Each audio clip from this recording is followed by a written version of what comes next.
आदाब दोस्तों, मैं सुहेल फारूक हूँ और आप मुझे YouTube पे देख रहे हैं।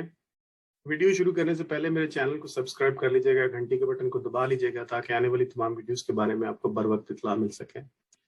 टॉपिक हमारा वही है, बेसिक्स इन प्रोडक्ट मैनेजमेंट, और हम मार्केटिंग मिक्स को कर रहे हैं। लास्ट टाइम हमने कुछ क्वेश्चंस किए थे प्रोडक्ट सेक्शन के ऊपर। आज उसी तरह के सवाल जो है वो हम प्लेस और प्राइस के ऊपर भी करेंगे। और जैसे कि मैंने अपनी पिछली वीडियो में बताया था कि ये वो क्वेश्चंस हैं जो हमें करने होते हैं ताकि हम एक इफेक्टिव, एफिशिएंट, कैंडिड और एप्लीकेबल मार्केटिंग मिक्स जो है उसको बना सकें। और इसलिए इन सवालों को करना और इफेक्टिव तरीके से करना और इनके जवाबात ऑनेस्टली, कैंडिडली ढूंढना, यही एक प्रोडक्ट मैनेजर की जॉब का बहुत बड़ा हिस्सा है। तो हम वक्त बचाने के लिए इस दफा मैंने सवालात जो है वो सारे के सारे वर्डशीट में डाल दिए हैं ताकि उनको लिखने में जो टाइम ज़ाया हो रहा था वो ना हो। तो प्लेस से शुरू कर लेते हैं हम, और हम देखते हैं कि प्लेस सेक्शन में हमें कौन कौन से सवालात करने हैं। तो इस दफा स्क्रीन आपके सामने ही है और आपको नजर आ रहा है कि प्लेस में जिन चीज़ों को फर्स्ट डिटरमिन करना होता है उनमें सबसे पहली चीज़ तो ये है कि where do buyers look for your product और सर्विस।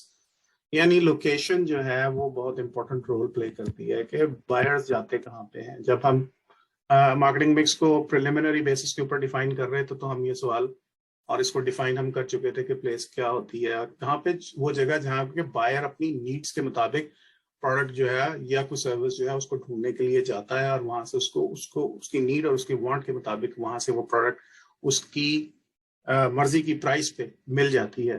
तो वो प्लेस जो होती है वही प्लेस होती है जो कि हमारा एरिया ऑफ बिजनेस होता है। So if they look in A store और व्हाट काइंड। अच्छा, अब ये है कि अगर किसी स्टोर में वो जाते हैं तो किस तरह का स्टोर है? कोई बुटीक स्टोर है, कोई सुपरमार्केट है, कोई मिक्स है दोनों का कोई प्राइस चॉपर टाइप की जगह है, या कोई डॉलर स्टोर टाइप की जगह है, या कि वो ऑनलाइन है, इस प्रोडक्ट को ढूंढते हैं, डायरेक्ट ढूंढते हैं, मंगवाते हैं, या फिर कैटलॉग्स के जरिए जो सारा पुराना तरीका कार था उसमें जाते हैं। हमारे फार्मास्यूटिकल्स के अंदर आपको पता है कि मेजर प्रोडक्ट की लोकेशन जो प्लेस होती है वो क्या होती है? वो यूजुअली वो जो मंडी होती है डॉक्टरों की, जो एरिया होता है, जो मेडिकल प्लाजास होते हैं, उन मेडिकल प्लाजास के ही एरियाज के अंदर वो मिलती है। लेकिन फिर जो लोग जो हैं वो रेजिडेंशियल एरिया से आते हैं, मिसाल के तौर पर लाहौर में जेल रोड है जैसे, या पिशावर में डबगरी है, तो आप वहां पे डॉक्टर बैठे हुए हैं और जो बंदा आता है वो डॉक्टर से प्रिस्क्रिप्शन लेने के फौरन बाद वहीं से कैश कर लेता है। लेकिन फिर कुछ ऐसे लोग भी होते हैं जो कि रेजिडेंशियल एरिया से आते हैं, जैसे लाहौर में से फॉर एग्जांपल अगर कोई डिफेंस से आया या मॉडल टाउन से आया या जोहर टाउन से आया और डॉक्टर के पास आया और डॉक्टर से उसने अपनी प्रिस्क्रिप्शन ले ली और फिर वो चला गया। अब जोहर टाउन में भी क्लिनिक्स हैं मौजूद और डीएचए में भी क्लिनिक्स हैं मौजूद और दूसरी बड़ी फार्मेसीज भी मौजूद हैं और फिर छोटी छोटी फार्मेसीज भी मौजूद हैं। तो किन जगहों पे आमतौर पर जो है वो आपका कस्टमर जो है वो जाके परचेस करना चाहता है मेडिसिन या जो भी सर्विस आप उसको दे रहे हैं या जो भी प्रोडक्ट आप उसको दे रहे हैं, उस जगह को डिटरमिन करना बहुत ज्यादा जरूरी है। ये एफएमसीजी में खासतौर पर जो है ये क्वेश्चन जो है वो बहुत ज्यादा इंपॉर्टेंट होते हैं। हमारे फार्मास्यूटिकल में मोस्टली हमें हॉस्पिटल के अराउंड और हॉस्पिटल के अंदर, देखे ना, जब हम हॉस्पिटल के अंदर की फार्मेसी पे भी हमारी कोशिश होती है कि हमारी हमारी दवा जो है वो अवेलेबल हो, फिर हॉस्पिटल के बाहर भी अवेलेबल हो, फिर हॉस्पिटल की विसिनिटी में भी अवेलेबल हो, और फिर उन एरियाज में भी अवेलेबल हो जिनमें के डॉक्टर खाल खाल बैठ के प्राइवेट प्रैक्टिस करते हैं। जैसे जैसे मैंने अभी जोहर टाउन की एग्जांपल दी, तो जोहर टाउन में भी बहुत से डॉक्टर बैठे हुए हैं, लेकिन वो एक डॉक्टर इस एक ब्लॉक में बैठा हुआ है, दूसरा डॉक्टर कहीं दूसरे ब्लॉक में बैठा हुआ है, सवाबडा टाउन में एक डॉक्टर बैठा हुआ है। तो ये भी देखने की जरूरत है, ये क्वेश्चन करने की जरूरत है कि कहाँ से और किस जगह पे पेशेंट जो है या आपका कस्टमर जो है वो जाता है और वहां से वो अपनी प्रोडक्ट को बाय करने की कोशिश करता है। How can we access the right distribution channel? This is very important. अभी देखें आप, एक वक्त था कि ज्यादातर डिस्ट्रीब्यूटर एक ही डिस्ट्रीब्यूटर होता था जो कि रिटेल को भी कवर कर रहा होता था और फिर इंस्टीट्यूशन को भी कवर कर रहा होता था। फिर आहिस्ता आहिस्ता हमने उसमें स्प्लिट देखना शुरू किया।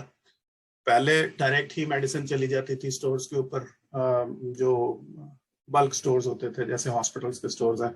फिर बीच में अभी डिस्ट्रीब्यूटर्स आ गए। अब डिस्ट्रीब्यूटर्स जो है वो सीएमएच को भी प्रोवाइड कर रहे हैं, लाहौर में हॉस्पिटल्स को भी, जो गवर्नमेंट हॉस्पिटल्स हैं, बड़े इंस्टीट्यूशंस हैं, उनको भी सप्लाई कर रहे हैं। तो हमें कौन से डिस्ट्रीब्यूशन चैनल्स जो हैं अपनी प्रोडक्ट के लिए यूज करने हैं? अगर हमने बल्क में जाना है तो हमें कौन से डिस्ट्रीब्यूटर्स यूज करने हैं, अगर हम रिटेल में जा रहे हैं कौन से डिस्ट्रीब्यूटर्स यूज करने हैं। It depends on the type of the business जो कि हम करना चाह रहे हैं, ठीक है। And do you need to use a sales force? देखें, अगर तो यहाँ ये बड़ा इंटरेस्टिंग क्वेश्चन है कि सेल्स फोर्स तो जी हर वक्त हम यूज कर रहे होते हैं फार्मा में, नहीं। अगर आप इंस्टीट्यूशन बिजनेस कर रहे हैं, अगर आप इंस्टीट्यूशन बिजनेस कर रहे हैं तो फिर आपको इंस्टीट्यूशन बिजनेस करने के लिए आपको सेल्स फोर्स सिर्फ इस काम के लिए चाहिए होती है कि वो डॉक्टर के पास जाए और अपनी प्रोडक्ट जो है वो प्रमोट करे। आपका जो इंस्टीट्यूशनल डिस्ट्रीब्यूटर होता है बाकी का काम वो कर रहा होता है, आप उसको एक सर्टेन मार्जिन दे रहे होते हैं, सर्टेन डिस्काउंट्स दे रहे होते हैं, उन्हीं के अंदर वो प्ले कर रहा होता है। उसका काम इंस्टीट्यूशन में प्रोडक्ट को रजिस्टर करवाना, प्रोडक्ट को अवेलेबल करवाना होता है। हमारे रैप का काम होता है कि वो जाके, हमारी टीम का काम होता है कि वो जाके वहां पे प्रमोट करें। और अगर आप इंस्टीट्यूशंस के अंदर नहीं है और आप रिटेल करना चाह रहे हैं तो आपको रिटेल के लिए तो डेफिनेटली सेल्स फोर्स जो है वो सेल्स फोर्स रिक्वायर्ड होती है, ठीक है। अच्छा, अब क्या हमने to attend a trade fair, अब हमारे फार्मास्यूटिकल में ट्रेड फेयर तो नहीं होते, लेकिन हमारे जो मेडिकल मीटिंग्स होती हैं, कॉन्फ्रेंसेस होती हैं, कंटिन्यूस मेडिकल प्रोग्राम्स होते हैं, ये सारी चीजें जो हैं वो वहाँ पे भी हम किस तरह से लेके जाते हैं और उनको हम प्रमोट करते हैं वहाँ पे। तो ये भी एक तरह का ट्रेड फेयर ही होता है। यहाँ पे हम अपनी प्रोडक्ट लगाते हैं, जाके अपना सेटअप जो है वहाँ पे इरेक्ट करते हैं, जाके फिर वहाँ पे बैठते हैं, अपनी प्रोडक्ट के बैनर्स लगाते हैं, सैंपल्स रखते हैं, लोगों को प्रमोट करके दिखाते हैं। कुछ जगहों पे तो जो डिलीवरी सिस्टम्स वाली जो आइटम्स होती हैं उनको यूज करके भी दिखाया जा रहा होता है, फिर वीडियोस भी चल रही होती हैं। सो दिस इज ऑल कि कौन सी प्लेस के ऊपर आपने अपनी प्रोडक्ट को लेके जाना और उसको प्रमोट करना। और मेक ऑनलाइन सबमिशंस, अभी देखें वेस्ट में जो है वो आपको ऑनलाइन फार्मेसी सब मिलना शुरू हो गई हैं और ऑनलाइन डॉक्टर्स बैठे होते हैं, वो आपका डेटा लेते हैं, आप अपना डेटा देते हैं, वो आपके डेटे के मुताबिक आपको ऑनलाइन प्रिस्क्रिप्शन दे देते हैं और फिर आपको ड्रग भी जो है वो ऑनलाइन ही मिल जाती है। और send samples to catalog companies. हम भी, मुझे याद है जब मैं एक कंपनी में काम करता था, वहां पे सारी दवाइयां बहुत महंगी थी और खासतौर पर जो इंसुलिन थी वो बहुत महंगी थी, तो वो डॉक्टर को डायरेक्ट जाती थी, हमारे कस्टमर को भी डायरेक्ट जाती थी, ठीक है। हम सिर्फ एक रिक्वेस्ट एंडोर्स करते थे और वो जो सैंपल्स थे वो डॉक्टर को डायरेक्ट डिलीवर हो जाते थे, वो खुद ही उसको यूज करता था। तो अगर इस तरह की सूरत हाल है कि आपने सैंपल्स जो है वो कैटलॉग कंपनीज को भेजने हैं या अपने कस्टमर्स को डायरेक्ट भेजने हैं, तो क्यों भेजने हैं, कैसे भेजने हैं, क्या वजह है उनको भेजने की, उनसे रिजल्ट क्या निकलेगा, तो ये सारी वो प्लेसेस हैं जिनके बारे में आपको जो है वो क्वेश्चंस करने होते हैं और फिर इन क्वेश्चंस की बेसिस के ऊपर आपको अपनी स्ट्रेटजी को डिवाइस करना होता है। What do your competitors do, ये भी एक बहुत बड़ा क्वेश्चन है कि आपका कंपेटिटर जो है वो क्या करता है। वो उन जगहों को जहाँ पे के प्लेसेस ऑफ बिजनेस है, जहाँ के ऊपर के जो आपका एरिया ऑफ बिजनेस है, उसको कैसे एक्सप्लॉइट करता है, उसको वो कैसे यूज करता है, उसकी क्या अप्रोच है उन एरियाज को इन्फिल्ट्रेट करने की, उन एरियाज के अंदर जाने की, उन एरियाज के अंदर से दूसरे कंपेटिटर्स को हटाने की, वो कौन से चैनल्स यूज कर रहा है, वो कौन सी सर्विसेज ऑफर कर रहा है, उन एरियाज को कैसे एक्सेस कर रहा है, उन एरियाज को कैसे ऑक्यूपाई कर रहा है और उन एरियाज के ऊपर कैसे अपनी जो है वो धाक बैठा के बैठा हुआ है।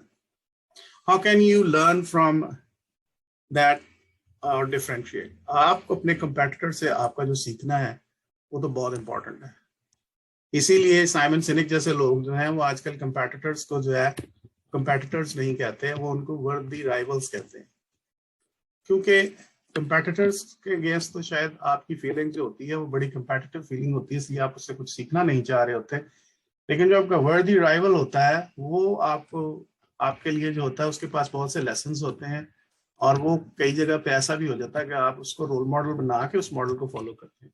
अभी आप पाकिस्तान की फार्मा इंडस्ट्री को अगर उठा के देखते हैं तो बहुत सी कंपनियां एक दूसरे के जो वर्किंग मॉडल है उसको अडॉप्ट किए हुए बैठे हुए हैं। कोई कंपनी जो है वो गेट्स के मॉडल को अडॉप्ट करने की कोशिश कर रही है, कोई कंपनी जो है वो जेनिक्स के मॉडल को अडॉप्ट करने की कोशिश कर रही है, कोई कंपनी सामी के मॉडल को अडॉप्ट करने की कोशिश कर रही है, कोई इन तीनों चारों को मिला के एक मॉडल बनाने की कोशिश कर रहे हैं। So they are all your worthy rivals, so what can you learn from them और how can you differentiate from them. अब ये भी चीज है कि कुछ चीजें ऐसी हैं जो कि आपका कंपेटिटर नहीं कर रहा उसकी कोई रीजन हो सकती है। उसकी रीजन जो होती है, जब आप स्वॉट करते हैं तो वो आप निकाल लेते हैं रीजन। जब आप स्वॉट एनालिसिस कर रहे होते हैं तो आपको पता चल जाता है कि आपकी स्ट्रेंथ्स क्या हैं, आपके कंपैटिटर की स्ट्रेंथ्स क्या है, आपकी वीकनेसेस क्या है, उसकी वीकनेसेस क्या है, अपॉर्चुनिटीज क्या है, थ्रेट्स क्या है। इन्हीं बेसिस के ऊपर फिर जब आप किसी चीज को डिटरमिन कर लेते हैं अगेंस्ट योर कंपैटिटर्स, तो फिर आप उस सिचुएशन को जो है वो एक्सप्लॉइट कर सकते हैं।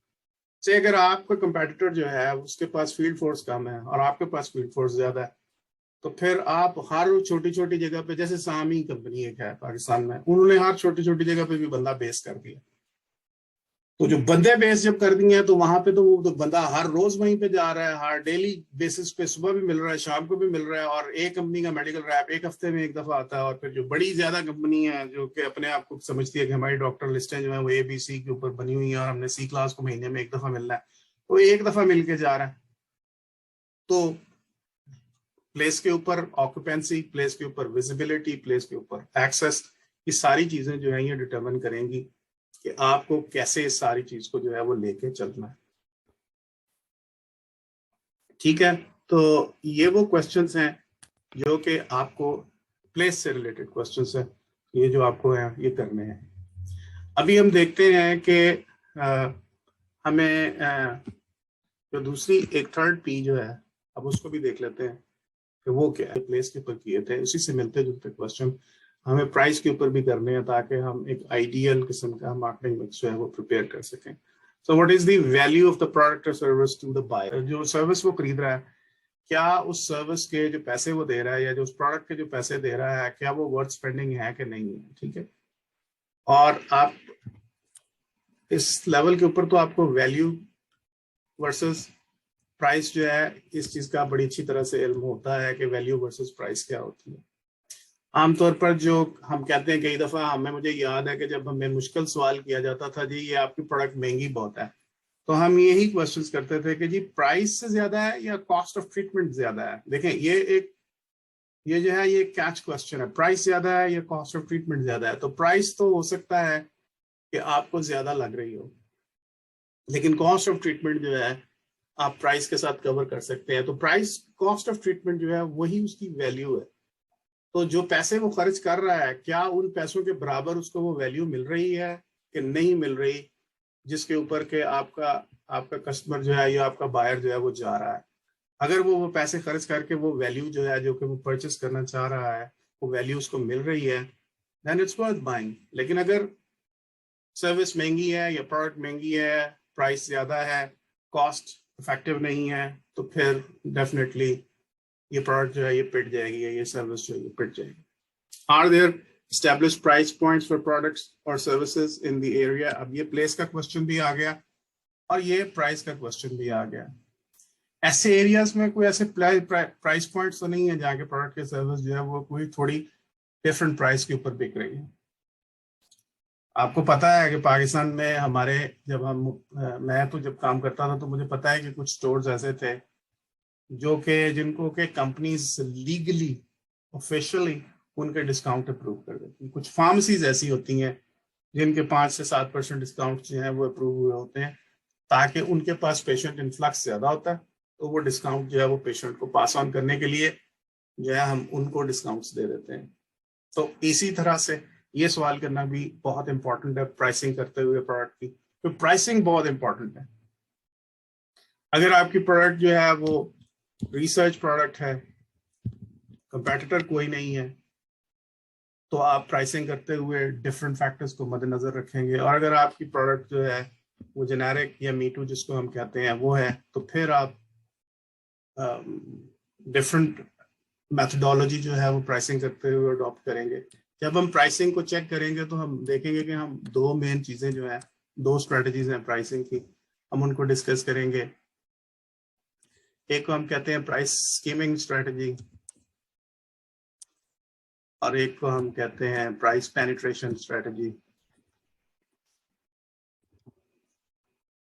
तो ये जब हम प्राइसिंग में जाएंगे तो फिर हम देखेंगे कि ये क्या होती है। ठीक है, और is the customer price sensitive.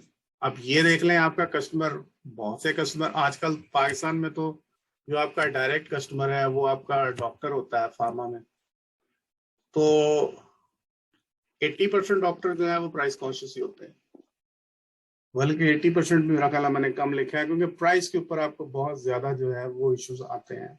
और वहां पे बड़े जो तो रिसर्च कंपनीज, रिसर्च ब्रांड्स लेके आ रही होती हैं, वो तो उनके पास तो पीछे इतना मटेरियल होता है, फोल्डर्स एंड फोल्डर्स होते हैं ये साबित करने के लिए कि जो वैल्यू जो ऑफर कर रहे हैं इस प्राइस के ऊपर, वो वैल्यू आपको कहीं और नहीं मिल रही। जो कॉस्ट इफेक्टिवनेस हम आपको दे रहे हैं वो आपको कहीं और नहीं मिल रही। लेकिन जब आप जेनेरिक्स या मीटू के अंदर चले जाते हैं तो फिर तो अब वो उनके पास चॉइसेस होती हैं। तो फिर आपने ये देखा 19-20 के फर्क के साथ ब्रांड और second and third after the brand जो प्रोडक्ट्स होती हैं उनकी प्राइसेस सबकी तकरीबन एक ही जैसी होती हैं। विद स्मॉल, अच्छा ये क्वेश्चन करना भी बहुत इंपॉर्टेंट है, with A small decrease in price gain can you get extra market share? ऐसा तो नहीं है। कुछ लोग होते हैं कि जी एक कंपनी की दवाई 9 रुपए 99 पैसे की मिल रही है फॉर एग्जाम्पल, तो आप कहते हैं हम जनाब 9 रुपए 10 पैसे की जो है हम ऑफर कर देते हैं, या हम 1 रुपया ही कम कर देते हैं, 8 रुपए 99 पैसे कर लेते हैं। तो आप अपने मार्जिन जो है, क्योंकि कॉस्ट ऑफ गुड्स या कॉस्ट ऑफ मैन्युफैक्चरिंग तो उतनी ही दोनों तरफ आ रही होती है। हाँ, जो कंपनी ज्यादा जिसकी सेल है, जिसका कर्व अच्छा, एफिशिएंसी कर्व ज्यादा अच्छा होगा, नेचुरली उसके मार्जिन ऑलरेडी जो है वो बेहतर होंगे क्योंकि वो ज्यादा बना रहे हैं। और जो शुरू कर रहे हैं उनकी तो कॉस्ट ऑफ गुड्स भी ज्यादा होगी और उनकी फिनिश प्रोडक्ट की जो कॉस्ट है वो भी ज्यादा होगी। तो ये चीजें जो है ये देखने की होंगी आपको कि अगर हम अपनी प्राइस 1 रुपया कम कर लेते हैं ब्रांड से, तो हमें कितना एक्स्ट्रा बेचना पड़ेगा, क्या हम जो है वो उस लॉस को कवर कर सकते हैं या नहीं कर सकते। Will a small increase be indiscernible? ये भी बहुत अच्छा क्वेश्चन है, करने वाला क्वेश्चन है कि अगर हम अपनी प्राइस थोड़ी सी ऊपर रख के बेचते हैं तो क्या फर्क तो नहीं पता चलेगा बहुत ज्यादा।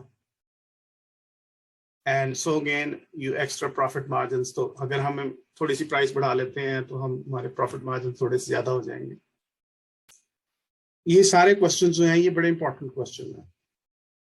कितनी प्राइस करनी है, प्राइस नीचे रखनी है, थोड़ी सी प्राइस ऊपर रखनी है, प्राइस बराबर रखनी है, और इसके लिए आपके पास बाकायदा रीजंस होनी चाहिए, लॉजिकल और रैशनल रीजंस होनी चाहिए कि क्यों कर रहे हैं हम, क्यों हम प्राइस नीचे रख रहे हैं, क्यों हम प्राइस बराबर रख रहे हैं, क्यों हम प्राइस ऊपर कर रहे हैं। ठीक है, what discount should be offered to trade customers? अब ये देख लें, ये तो रोज होता है, लेकिन मैंने कभी भी अपनी बिजनेस मीटिंग्स में और दूसरी बिजनेस मीटिंग में जिनमें हम बैठे हैं, प्रोडक्ट मैनेजर्स को कभी भी ये बात जो है ये बजट के अंदर डालते हुए नहीं देखी थी पहले कभी। मैंने डलवाई थी कि वो जब प्लान बना रहे होते हैं, मार्केटिंग मिक्स बना रहे होते हैं, प्राइसिंग सेट कर रहे होते हैं, तो वो उस वक्त कभी भी उस डिस्काउंट को जो है वो फोर्स ही नहीं कर रहे होते जो डिस्काउंट के उन्हें किसी ट्रेड कस्टमर को ऑफर करना होता है। जब प्राइसिंग कर रहे होते हैं तो वो बिल्कुल भी इस बारे में नहीं सोच रहे होते कि कल को जब हमने ट्रेड कस्टमर्स को डिस्काउंट ऑफर करना है तो हमने फिर क्या प्राइस रखनी है, हमने ये जो मार्जिन जो हम छोड़ रहे हैं इस मार्जिन को हमने रिटेन कैसे करना है, इसको हमने वापस कैसे लेके आना है अपने पास। तो ये भी एक क्वेश्चन है जो कि आपको मार्केटिंग मिक्स बनाते हुए पहले ही कर लेना चाहिए।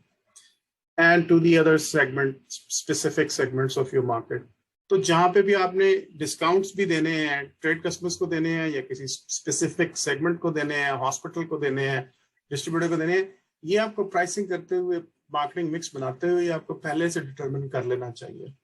और ये वो सवाल हैं जो आपको उसी वक्त करके इनका जवाब जो है वो ले लेना चाहिए। And how will your price compare with your competitor? वही बात जो हमने पहले भी की थी कि आपकी प्राइस और आपके कंपेटिटर की प्राइस आपस में किस तरह से कंपेयर होंगी। क्या आप अपनी प्राइस उससे ऊपर रख के जाना चाह रहे हैं, क्या आप प्राइस नीचे रख के जाना चाह रहे हैं, क्या आप उसके बराबर रख के जाना चाह रहे हैं?